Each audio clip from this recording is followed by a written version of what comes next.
It seems to me that, especially in the NFC, the elite quarterbacks are all older than 35, and it's really wide open. If the Niners could be the team that actually gets it right in the draft, it's them and what? Arizona, Cleveland. Who are the teams in the NFC that have a future at quarterback? I think you got to think about it this way. Who are the top 10 quarterbacks in the NFL right now? I think off the bat, Mahomes, Brady, Wilson, Allen, Rodgers, yeah. And maybe if you want to put like Watson, but so we don't know what's going to go on with Watson. Watson can go from anywhere from not playing this year to playing this year to never playing again to if he never plays again in this league, think of the void that will be out of that whole crazy. Now that's why I never understood when people said that the Texans did this on purpose to sabotage them. Like, no, this sabotages them. Like, they're done. What is their? They had nothing. Can't even they trade suck. Him. Can't even trade him. You can't even. It's the worst thing that could have happened to him, but it's also the worst thing that could have happened to the Texans. This is terrible. Anyway, keep going. And so now you're talking about maybe you're talking about Lamar Jackson. Maybe I think to me Lamar Jackson is a guaranteed top 5. I think he can play him. He plays himself into the top. Around that area, but he can play anywhere from like the top, like fringe 5 all the way to like 15-ish or something like that. Yeah. Like after that, it's kind of cloudy. Is Josh Allen, like, is he going to take the step? We've seen one really good year from him. Like, what's Justin Herbert going to do? Exactly. If Josh Allen came, I was just thinking that this morning. If Josh Allen has like a mediocre season next year, what's the narrative going to be on him and quarterback scouting? I feel like Josh Allen hitting last year has changed everyone's process. Like, okay, well, forget what you know about quarterback scouting. Just draft the biggest dude with the strongest arm. Well, what if he falls back next year? It's like, okay, well, we were wrong, and now our process is messed up, and I love that. Yeah, I mean, Drew Brees retired. He was a top 10 quarterback, so now there's a void right there. I mean, I don't think Ben Roethlisberger is a top 10 quarterback anymore, so he's fallen off. I just think after 5 or 6, it gets really cloudy. And if you draft the right guy, I think he could play himself. He might be able to play himself. Maybe not necessarily this year, but the following year, I think he could probably maybe play himself into the top 10 because there's a quarterback void now with the guys retiring, guys falling Brees off. is out. Brady's going to be gone in a couple of years, most likely. Although hard to say. Philip Rivers retired. Roethlisberger leaving. I'm just trying to think about the NFC, though. Aaron Rodgers, a few more years, not that much longer. Russell Wilson, starting to get into – I mean, he's my age. I know how it feels. He's getting a little older. Yeah, I mean, all the really talented young guys. Kyler Murray. Is Kyler Murray that good? Is he that good is my question. I mean, Lamar Jackson consistently has better passing numbers than him. Consistently. So I don't know. When you watch Kyler Murray on film too, it's like there's an open receiver he didn't see. There's an open receiver he didn't see. There's an open receiver he didn't see. But he's still holding the ball, and something good could happen. But it's like, dude. Yeah. Dak. I mean, Dak can play himself into the top 10. I don't ever consider Dak a top 5, but he can play himself. Like Dak a lot. He's like a guy he plays himself from like the top 15, into the top 5, top 6, some 6 to 10, somewhere between 6 and 15, I think. Dak's a hell of a quarterback. I like him. Yeah, he's one of the ones in the NFC. But let's see, he just broke his leg. Let's see what kind of mobility he's got. Yeah. So if the Niners can get this right, if they get Kellen Mond, they're set up for the next 15 minutes. Have you watched his interview with Chris Sims yet? I haven't, but No, Kellen Mond, no. Yeah, it's 40 minutes. I was gonna watch that. I was like, This is the first off is they started talking about Texas A&M in Texas. I was like, I'm gonna come back to this later. Yeah.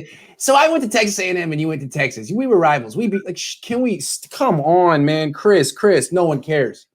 But I love you, Chris. I'm just saying. Yeah. Dupe says, why do you want the Niners to draft Kyle Pitts? Oh, love this question. Granted, he is talented, but 2021 is the year for quarterback prospects. 2022 has no top quarterback prospects. The only way I can put it is I feel like Kyle Pitts is one of these prospects who, if you were putting them on a number scale, he'd be like a 98.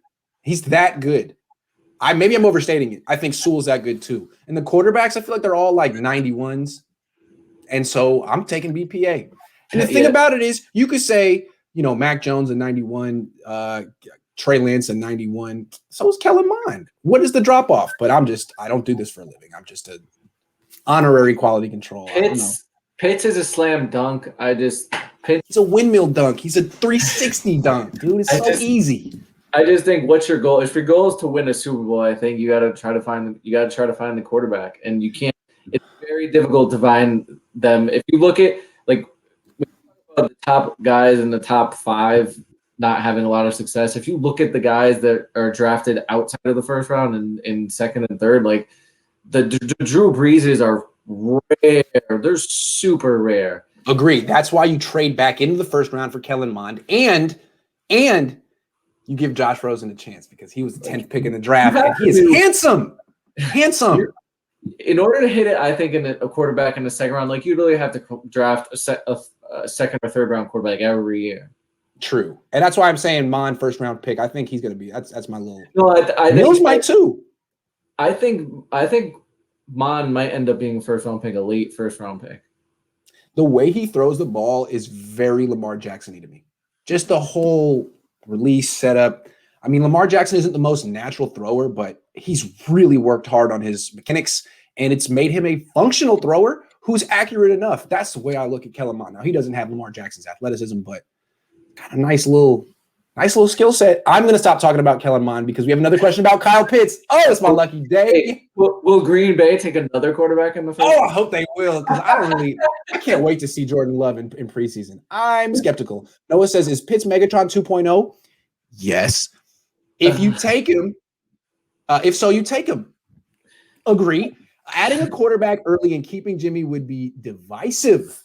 Ooh, we're getting into psychology. Let Jimmy get hurt and roll in one of your backups. Hey, man, I think you just sold me on the Niners taking Kyle Pitts. I was on the fence, but Noah said it like that, and I'm like, all right, man, that's fine. Yeah, I just feel like a lot of quarterbacks. How could you, any starter with Pitts, Kittle, Debo, Ayuk, and Mostert, man, you got to be terrible to not win 11 games with that. Just terrible. That bad. I don't know. Nate Sudfeld might not be able to do it, but Rosen? I hear he's working hard this offseason. I didn't hear that, actually. I don't know. I wish. I hope. Josh, stop watching my show and go work out. I know I'm entertaining. We got one more. I hope it's about Pitts. Come on, be about Pitts. All right, hold on. Kyler's miracle throw was a toss-on, like 2nd and 10 with time left to gain yards or throw it away and chase the throw into triple coverage. Kyler's miracle throw? Yeah, the one he had to DeAndre Hopkins. I guess he wasn't that impressed. Yeah, I mean, it was a regular season game, right? So I've seen Kyler in person.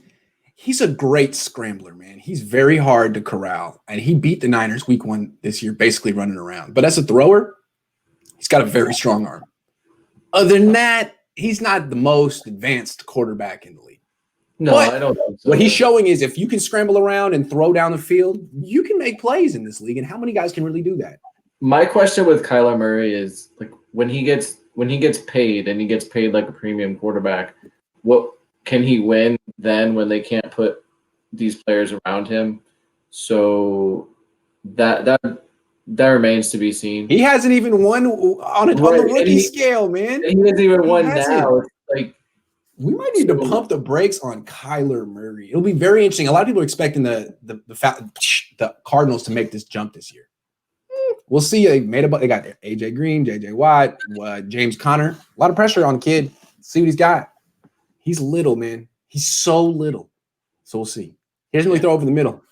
It's wide open.